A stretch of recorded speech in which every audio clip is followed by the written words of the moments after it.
Level up your LA Kings experience with Vivid Seats Elite Seats. All the on-ice Kings action with even more exclusive access and rewards. Enjoy great seats to the game in Section 103 along with Yamava Club access and parking included with your purchase. Plus, get a free Team LA Kings shop item at the game. Score your Vivid Seats Elite Seats tickets today and earn perks on each purchase from the only leading ticket company with a rewards program. Experience it live with Vivid Seats, the official partner of the LA Kings. Did you know the LA Kings have their own culinary partner? It's Superfood, celebrating 10 years and over 1 million meals served. Since 2020, the Kings have trusted Superfood to fuel their players. Now through Simply Lunch, you can bring that same performance-driven food to your office. Because when people eat better, they work better. Visit mysuperfood.com. That's mysuperfd.com. Or call 213-973-6145. Qualified companies can enjoy a free lunch for up to 10 managers. You're listening to All the Kings Men, the official podcast of the LA Kings. Now, here's your host, Jesse Cohen. Welcome back to another episode of All the Kings Men. We are continuing to look forward to the 2026 NHL entry draft. Joining us again once more, Will Scouch. How are you doing today, Will? I'm doing well, Jesse. How are you? I'm good, and I want to say again, I know I've thanked you before, but thank you so much. You've been on 3 of these 4 episodes, and you've been really great and helpful, and I appreciate it. I'm glad to be of some use. You know, I do like to talk. I do like to yap, and it's always good to do face to face with you, man. So it's a pleasure. So we covered in the past, we covered the CHL and NCAA, and I spoke to a gentleman out of Finland to cover Finland. So today we're going to look at prospects that may be available for the Kings at 17 overall from the USNTDP, Sweden, and I think Russia as well with some of the names that I think Sure. I sent you. So we're going to start out, this list that I'm looking at has him ranked number 10, which is a little unlikely, I felt, but I thought, what the heck? We'll look at left wing Wyatt Cullen, listed at 6'1", 183 pounds, out of the U.S. National Team Development Program, ranked number 13 by the North American Skater Registry. What do we know about Wyatt Cullen, Will? One of the more interesting players in the class, I think. He started the year injured. You know, he's barely eligible for this draft. He's a September 2008 birthday. And he grew a bunch over the last 12 months, it seems. And so all of a sudden, everybody is clamoring to take a look at this guy. So one of the younger guys on the U18 team this year, and kind of took a little bit of time to get his feet going. I think missing a few months of the season was a little bit for him. But I mean, honestly, didn't take very long for me to sort of see how much potential there was in a guy like Cullen, especially in a draft where high-end upside and skill is not necessarily a huge thing in this year's class.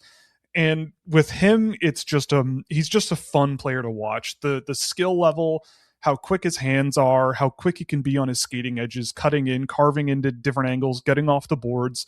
One of the more confident, skilled players out there. I mean, his dad is Matt Cullen, who was in the NHL forever. But he's not really like his dad. Like, his dad was more of that like bottom 6 like guy that you just like to have around. Wyatt Cullen, it's just like all upside. Like, he is a guy that I think there's risk in his profile, but if you want, you know, if people are looking at Gavin McKenna at number 1 overall, this guy is 10 months younger and also very skilled and also very agile on his feet and also has some of the same strengths and weaknesses, but they're not the same level of player. But in terms of cut from a similar cloth, that's the type of thing that you're kind of getting with a Wyatt Cullen. And I think he has as much upside as anybody just because of how young he is, how much he grew over the last year, and just sometimes the audacity of the things that he tries on the ice. Like, not many guys do what he does. And that's a quality in and of itself. So interesting one. And I would be surprised if he fell to where the Kings pick, but based on his maybe gaps in his game, maybe it's possible, but I think an NHL team is going to jump on him pretty quick. The part that stood out for me about him the most was, as you referenced, he's the son of Matt Cullen. And I don't know how you would even begin to start, measuring this, but there's something I think everybody can see or sort of innately understand the benefit of having a coach's son, right? Because you would come up in a environment that teaches you to, listen to coaches, whatever, blah, blah, blah. But for whatever reason in my head, being the son of a role player like Matt Cullen would be preferable to being the son of a superstar. Because I feel like I don't know. And like I said, I don't know how you'd even begin to measure this, and it's all subjective and it's probably in my head, but it just feels like my hunch is that someone like Matt Cullen is probably more appreciative of his career, and it was a long career, but Matt Cullen was never, I think Matt Cullen's highest point total was 49. Yep. He was never, he's not a superstar. He's not an all-star. I don't know, maybe he might have made an all-star team once or twice, but like, he's, you know what I mean? Like, he's not anybody's first pick as like, oh, superstar Matt Cullen. Like I remember him from being on the Ducks. So I don't like I said, I have no idea how that's measured, but it's sort of the same principle as like, I would never pick a former superstar to be my coach, but I might pick a third liner or fourth liner to be my coach. Yeah, totally. I mean, that's the thing is with Wyatt, it'll be very interesting to see what happens with him. Cause like, I always remember Matt Cullen as being that guy where it's like, wait, he played how many games? Like he was around for, he played until he was how old? Like, what is happening? 21 years in the league. Yeah. Like a ridiculously long career. And yeah, I'm sure that in and of itself, that would imply that Wyatt spent a number of years in that lifestyle where his dad was, he probably consciously remembers years where his dad was still playing.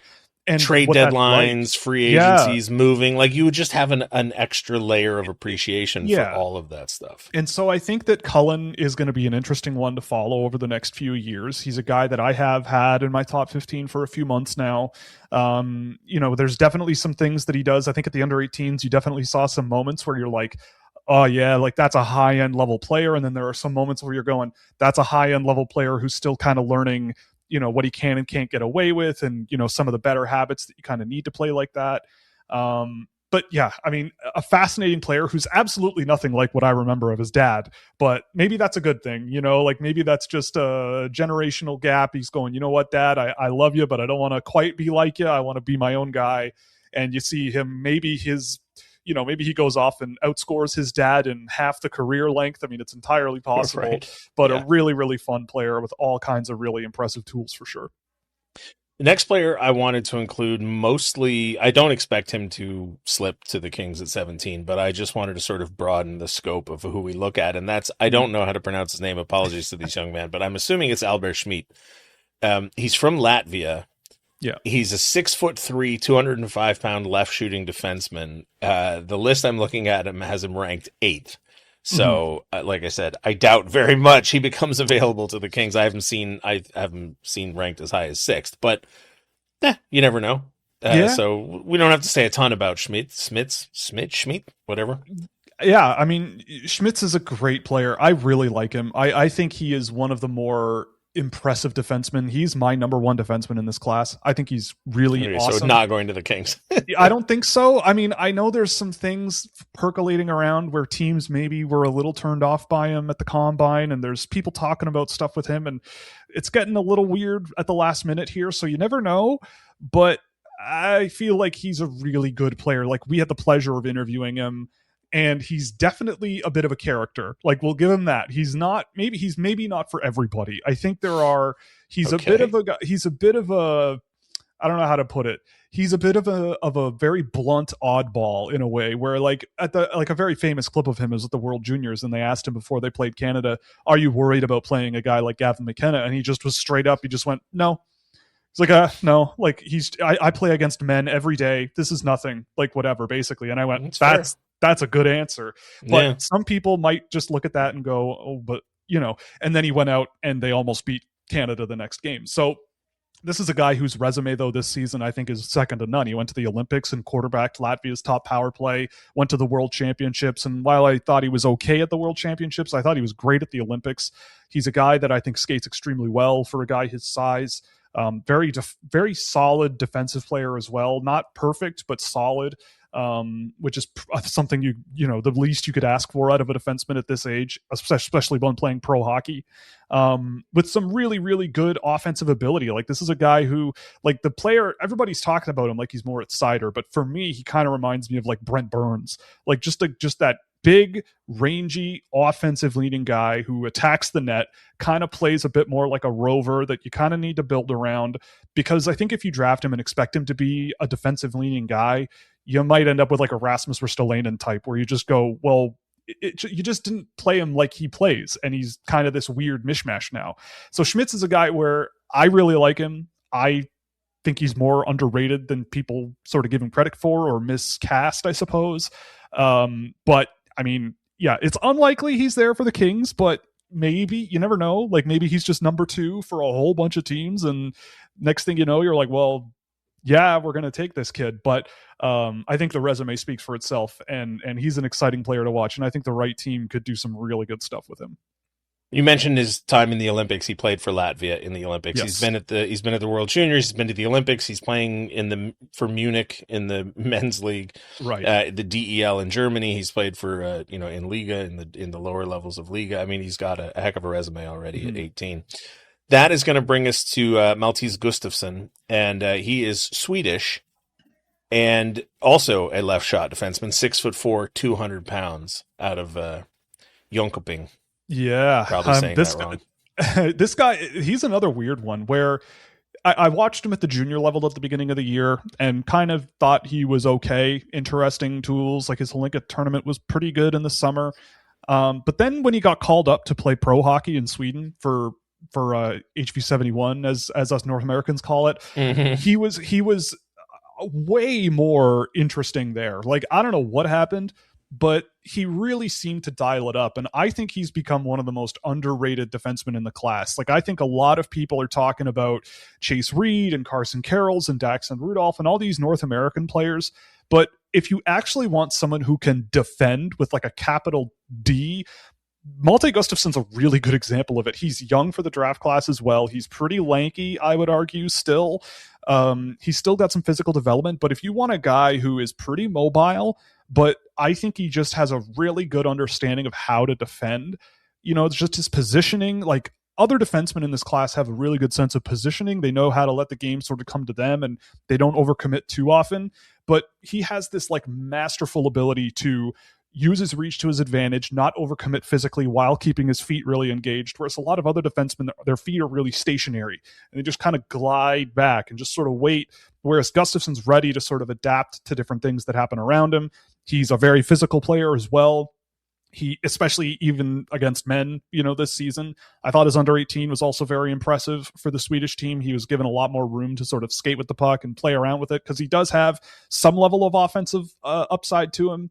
And I think it's possible he's there for LA at 18. I think it's a little unlikely, but I think that this is a guy that, you look at the point totals and you might not go, wow, this kid is incredible, but he was on a team that didn't do very well. He's not really relied upon to be a generator of offense, but he did generate a decent chunk of the offense when he was on the ice for his team. And he was a really solid defensive player too. So this is one of those guys that I would leave in Sweden for a couple of more years. Just let him play and play and play, get more and more comfortable at that sort of higher speed, higher physicality level, and then see what happens with him. Because I think by the time he's 23, 24, like, you could have a really good defensive player there that does have some level of offense in his game, but it's not going to be the hallmark. And so for me, I just have really come to appreciate guys like him over the last few years, where it's like the strong defensive fundamentals, both tactically and tools wise, are really valuable in this day and age at that age. And so depending on who you have on your board and where, but he's a guy that I think could be a really impressive player if things go right over the next few years. So we got through some names that would be, I think, probably, if the Kings were to be available at 17 for the Kings, they'd have to fall a little bit.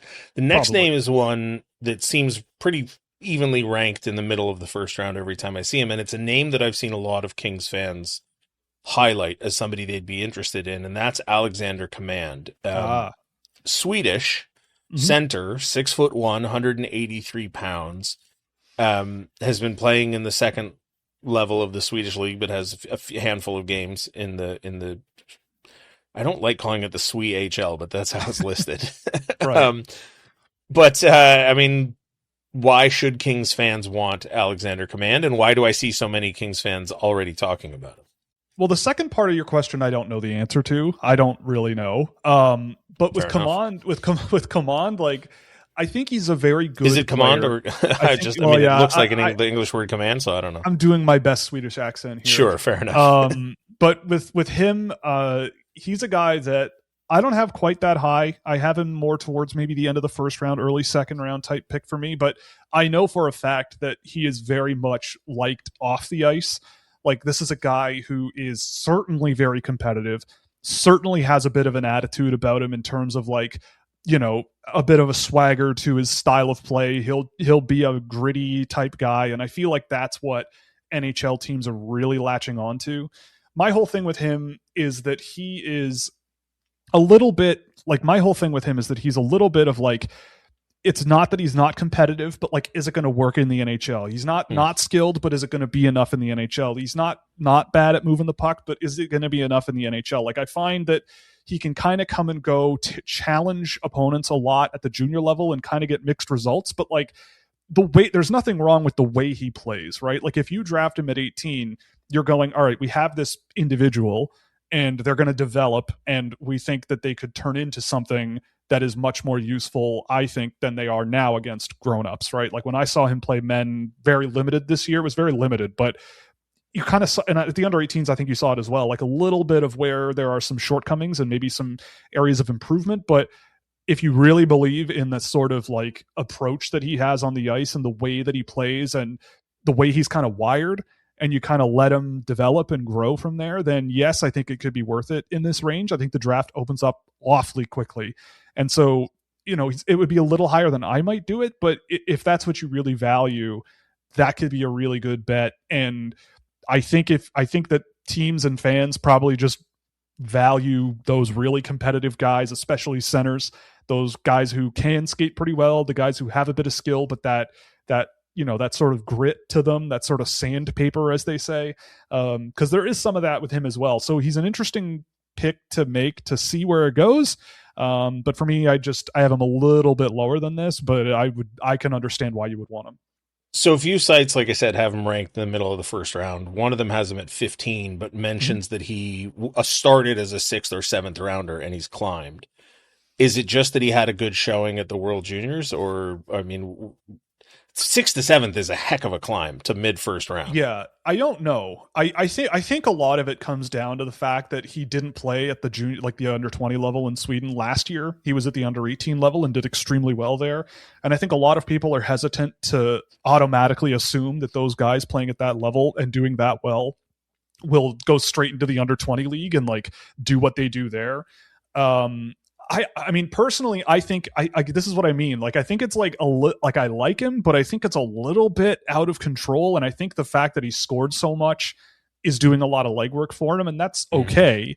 But I just see a guy where it's like, I just haven't seen enough like of that oomph, that sort of game breaking ability that I can see working beyond the next few years, unless there's good development. So like, if you, it depends on what you want and what you value. Cause if you really like the kid, then absolutely, I totally understand it. And you believe that he'll put in the work and just get better and better, go nuts. But yeah, I mean, it is a heck of a climb. I think people see more and more of these kids as time goes on, and they get a bigger and bigger role with their junior clubs. And yeah, like they just get more eyeballs on them. And then next thing you know, they're scoring a ton and off they go. So he's had a good year, and it's a guy who is an impressive player that I think just wasn't very high vis last year. Like, he just wasn't at that level yet. All right. Well, like I said, there's only a few names that I've seen Kings fans really rally around, and that's one of them. Next on the list, now we're sort of getting on the other side of 17 where I see these rankings, and it's Elton Hermansson, also out of Sweden, right winger, 6'1", 181 pounds. That's his listed weight. Out of Modo, 38 games, 21 points. That's pretty good showing for a kid against men. What can we say about Elton? I like, we're just finished talking about Command, but he's a center and Hermansson is a winger. So I think that automatically will give more value to one guy over the other. But when I watch Hermansson, and I think this was also true with the World Juniors, like, he is a very sort of similar case, in my opinion, to Wyatt Cullen. Like, a very, very fundamentally talented kid, super skilled, super high energy, really creative, and just an exciting player to watch. And with Hermansson, I think that I think it's a good thing for him that he played at the men's level so much this year, because watching him at the beginning of the year in the junior level, he was clearly advanced beyond most of the opposition. Like, it was kind of to the point where, and this happens sometimes with Moto, there's a few guys over the years that have done this, where they're at the junior level and they just look more skilled and more talented beyond everybody they play against. And so it's just, give me the puck, I'll go end to end and make something happen. And I'm gonna jump in here real quick. Sorry, Will, because he Yeah. played 13 games for Modo Junior in the Swedish Junior League, and he had 9 points. Then he went to Modo Hockey, or the big club, which is in Allsvenskan, not in the SHL. Right. And he had 21 points in 30. Is 9 points in 13 games? Was he still that dominant at that level? Yeah, I would say so. It's just, Okay. I guess the puck just wasn't going in, or I think it also might have to do with maybe there were some habits in his game that were actually limiting his offense, right? Like, it is possible for a player who is so talented that they try to do too much and they try to take too much control over a game, when it's like, yeah, but scoring points comes down to more than just how good you are. There's a lot more to it. And he just felt like he was very individualistic at that point. And I think at the men's level early on, he wasn't scoring as much, I think. And you saw the lessons, I think, that he was trying to sort of learn, like that added physical pressure, the added speed of the game. Like, those things are, I value that a lot when I'm looking at European players, because it is a completely different environment and the expectations are completely different, right? A coach's job there is to get the team promoted. So they're not going to play you unless they believe that you're going to give you an advantage to get that team promoted. And so over time, you saw him playing a little more and a little more and a little more. And I think he did settle in quite a bit. Like, his ability to run an offensive transition, open passing lanes, like those sort of higher end sort of awareness skills that I think young players kind of take some time to learn. He showed that a lot more over time. And his ability to sort of play at a bit more of a dynamic ability rather than just give me the puck, I'm going to go and do what I want. It was like slowing things down a bit, gapping up to defensemen, making plays with the guys that are around him. That came a ways with him over the course of the year. And by the new year, he kind of looked like a pretty darn good skilled winger at that level. And that's not easy to do. And so for me, like, Hermansen has kind of stayed relatively high on my board all year. And similar to Cullen, like, there are things about his game. I think he's still, like, he went back to the juniors for the under 18s. And I think you saw some of those old habits coming out, that over like hyper possession game, that sort of daring the opponent to strip the puck off him type stuff, which is really troubling to me. Like, that's a tough style to project with. But if he has that experience against men and like played as well as he did, I think there's a lot to like about him, especially if you sort of think of him as, maybe not the savior of your franchise, but a good projectable second line skilled winger in the NHL. I think that's entirely possible. The talent is there.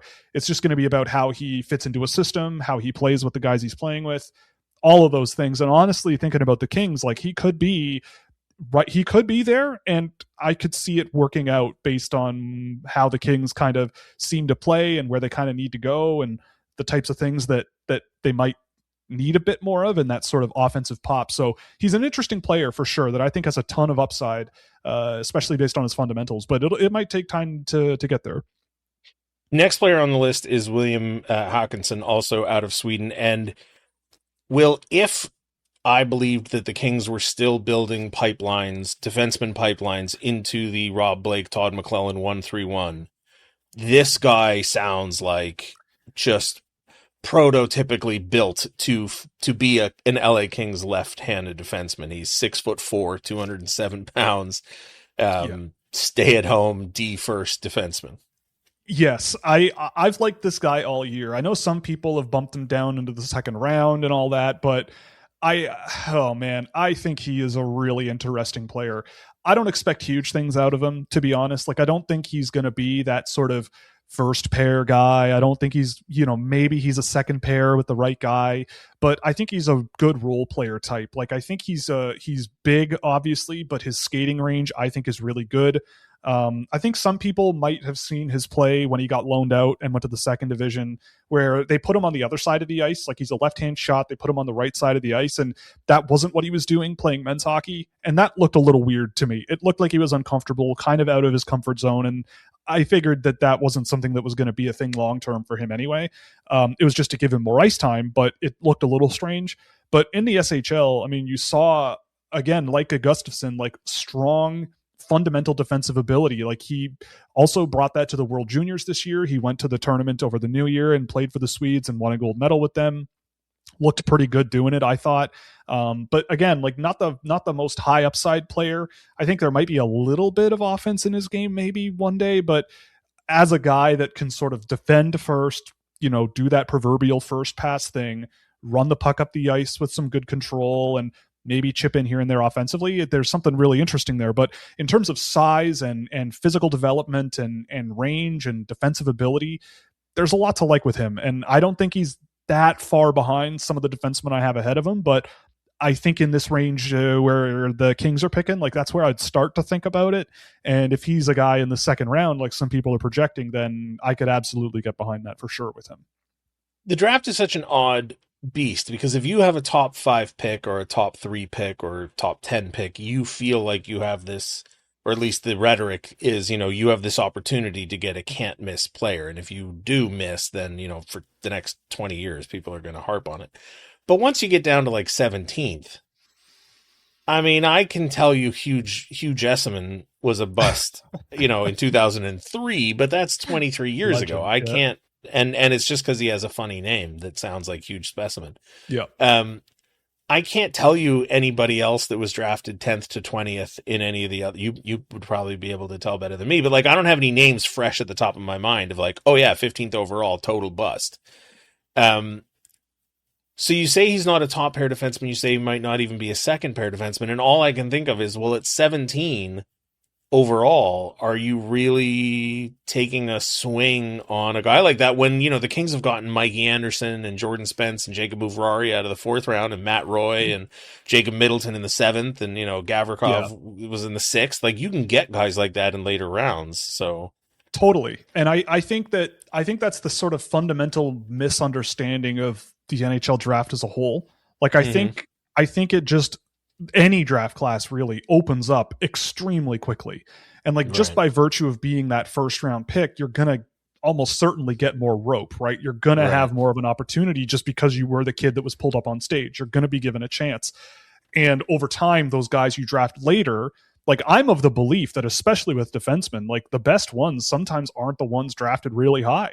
I think it's pretty clear that the guys that actually fundamentally long-term turn into good defensemen, like you mentioned, Mikey Anderson, Vladislav Gavrikov, like those guys, I don't remember watching those guys when they were 17, but there are guys I see in an NHL draft class where for example, this year, like Brek Liskey, for example, he might be a 3rd or 4th round pick, but when I watch him play in the WHL, I'm going, he's Landon DuPont's partner, sure, but like, there's a reason they play him with Landon DuPont. Like, he's a very talented and projectable defensive player that you might be able to get in the 2nd round. And I don't think he's that big of a downgrade. He doesn't have the flash and the tools that some of the guys ahead of him do, but I think he could be a guy that 4, 5, 6 years down the road works his way into your lineup and does quite well. So I think you've touched on a fundamental thing. Like, I think people very much overrate the level of talent that's in a given draft class for kids when they're 17, right? Like, the NHL is better than it's ever been. And so I always think about the NHL draft as like, if I'm not, like, I have a maybe group of 10 guys that I think are really impressive, like needle moving talents that could do that in the NHL one day. But past that point, like, if I'm getting a 3rd line center or a 2nd line winger that can score, or a middle pair defenseman, or even a bottom pair guy that I really trust that can kill penalties or something, like, that's a good pick to me. Maybe you want to swing high on a few guys here and there, but if you sort of frame it as like, well, can I see this guy filling a role on a team? And if the answer to that is yes, and even if that role is a good checking line center, like, in the end of the 1st round, by and large, those are the types of guys that end up working. Like, a lot of the time, that's kind of how it works. And so it does drop off relatively quickly. So I always think about evaluating players from a conservative standpoint. And then if they surpass it, that's fantastic. So with a guy like Håkansson, to bring it back to him, like, I think he's got a lot of upside in terms of like his defensive ability. And I don't know how far his game could go, because he is already quite physically developed and he had some shaky moments this year. And I think people rightfully are pointing those out. But with how solid he is at this age, like, I could also see things turning for the better, and him being that pretty projectable day in, day out, solid defensive leaning 2-way guy.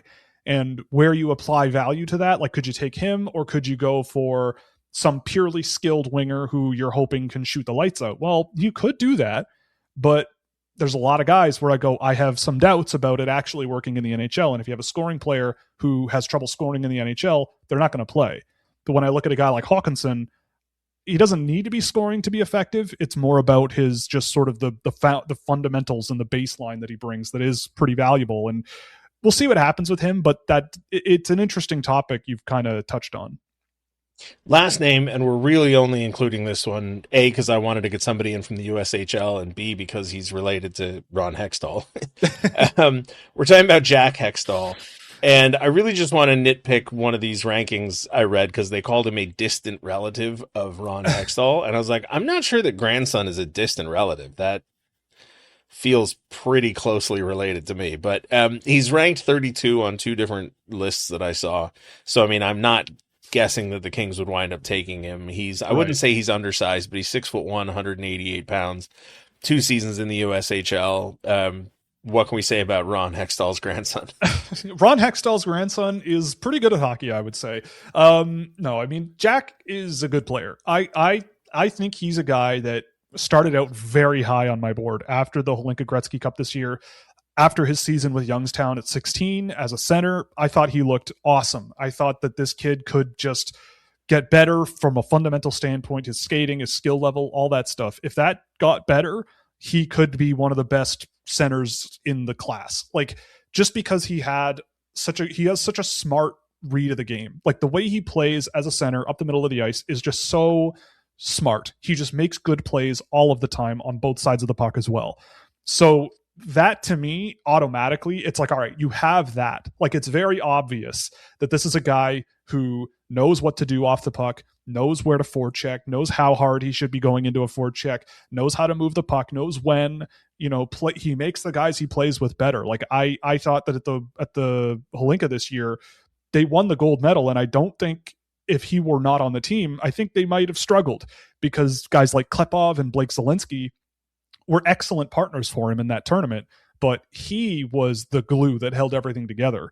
And that's an important job to me. And he's still in my late first round now, but I will say, like, over the course of this season, there wasn't a whole lot of like growth in those fundamentals. Like, he kind of still is the same level skater and skilled player. I think he's a better shooter and maybe a little more fluid, but in terms of the sort of, and then what, right? Like, he's a very smart player, but then it's like, right, but then what, right? Like, it's still kind of lacking. But the plus side is he's going to MSU. He's playing for Michigan State pretty much. I think he's going next year. And I would leave him there for a couple of years and just help, even if he's a third line center next year and he doesn't play a ton, I'm okay with that. And just let him, he gets the Eric Nielsen treatment. Just let him get better and better and play more and more up the lineup over the course of the year. And then a couple of years from now, he's their first line center. And because I think he just has that foundational game that is really hard to find. It's just everything else has to sort of come into focus and get a lot better for him to, but if he hits, I think he's going to be awesome in the NHL. I think he could be really impressive, and not many guys that I see at his age see the game the way he does and the way he sort of has that understanding of how to play up the middle of the ice. So it'll be interesting to see what happens with him. He's an interesting one.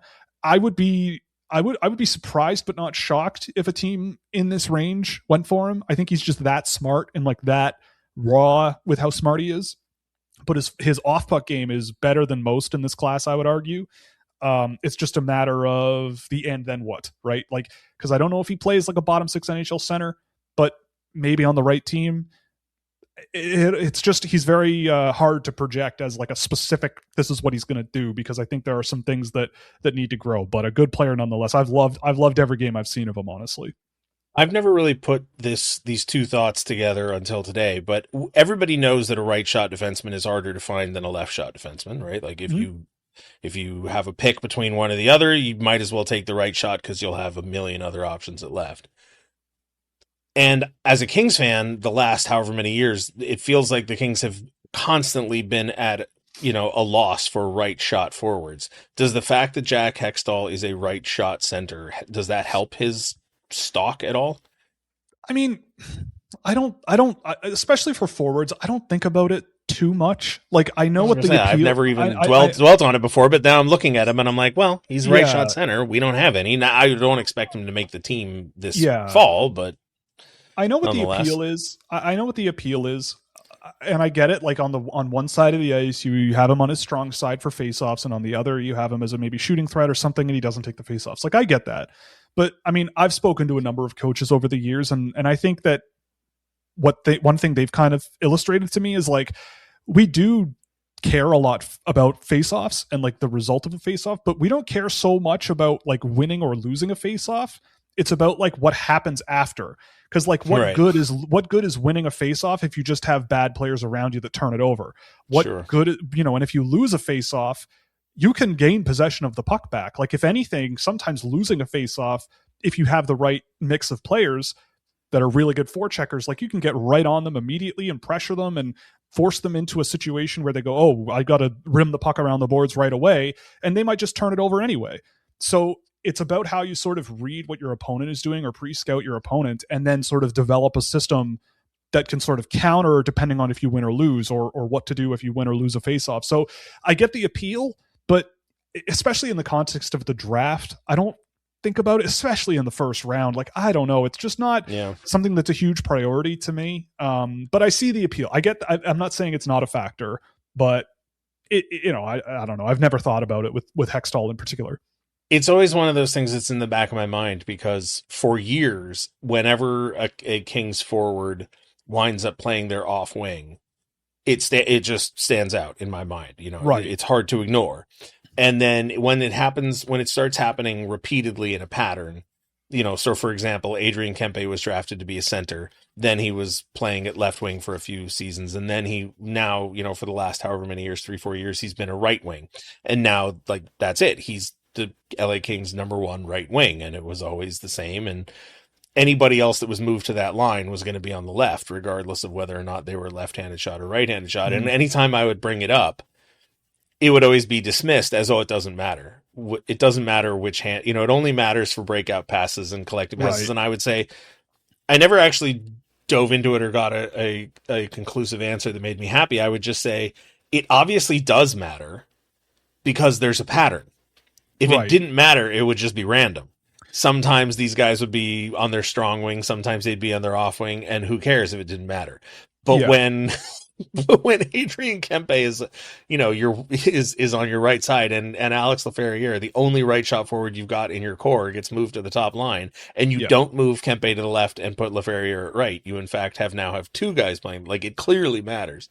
It does. I never got any sort of answer that satisfied me as to why it matters. I played hockey growing up, and I'm a right-hand shot, and I know that there's especially with defensemen, there's a very big difference between if you're on your strong side of the ice or the weak side. That I totally get. Mm-hmm. Just the angles that you have to take, the way that you can skate, how comfortable you are with the game sort of ahead of you, and whatever. Like, it's a big difference. I hated playing on the left side of the ice. I never really did, but on like retrievals and stuff where I'm on my backhand, I hated it. Or if I was at the offensive blue line and a puck would be rimmed around the boards, like, I'd be praying that I could handle it properly. I'll be clear. I wasn't very good, but like, that was the moment where I'm like, all right, I want to be on the other side of the ice where I'm on my forehand. With forwards, especially wingers, I think there is an impact, because like with Kempe, when I see Adrian Kempe or whenever I see the Kings, I'm going, well, that guy is your goal scorer. Like, he scores goals. And it's something that you see a lot more in Russia, where they'll take these guys that shoot a certain way and then put them on the opposite side of the ice. And it's like, well, you go, why is that? And it's like, well, not only do they have the puck along the boards sort of, more protected, the puck is between their stick and the boards naturally. And also if they're a one-time threat, that it's much more of a one-time threat if the puck is coming at them from as opposed to going through them. So it makes sense, and it makes certain things easier. And I think that you do have to consider it, you know what I mean? Especially with regards to like who your goal scorers are. It's harder to be a playmaker if you're shooting on the wrong side. But it just matters of like who the player is and like what they're comfortable with, that I think is much more of the factor. This is no longer about the draft now. This is just me thinking out loud. When I played, I shot left. but I did like to be on my offside. And as I'm thinking back on it, it was mostly, I think, because if you were playing east-west, it's easier to pull the puck to the outside on your forehand than on your backhand. So if you're trying to go around somebody, you just pull it across your body naturally. That's true. And then keep it out. You know, your high hand is on the stick away from your body. So it's just easier to, I don't know. Anyway, but I don't know how that would matter if you were an 18-year-old center coming out of the USHL. But anyway, Jack Hextall, maybe, who knows? Maybe Who knows? Anyway, Will, thank you so much for joining me. I appreciate it as always. And we've covered a lot of names, and I plan on delivering. If any of the guys we talked about get taken by the Kings, I plan on delivering your scouting report to the AV department of the Kings so that they can get it loaded for a future episode. Sounds good. Thanks, Will. Appreciate it. Yeah, no problem. Thanks.